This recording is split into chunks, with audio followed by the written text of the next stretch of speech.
না, উল্টা পাল্টা কথা কেন বলো? ফেরাউন বলল, ওগো আসিয়া, আমি যে একটা অবৈধ ২ নম্বর বিনা ভোটের খোদা, এটা আমি নিজেও জানি।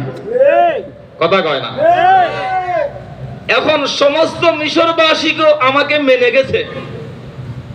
এটা তো তোমার জন্য গৌরবের বিষয় যে তুমি খোদার স্ত্রী হবে। নাউজুবিল্লাহ।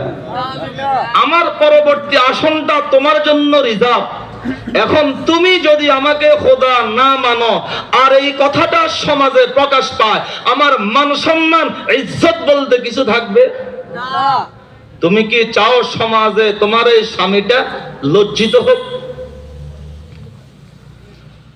হযরত বিবি আসিয়া জবাব দিলেন, ওগো প্রাণের স্বামী আমার, স্ত্রী হিসেবে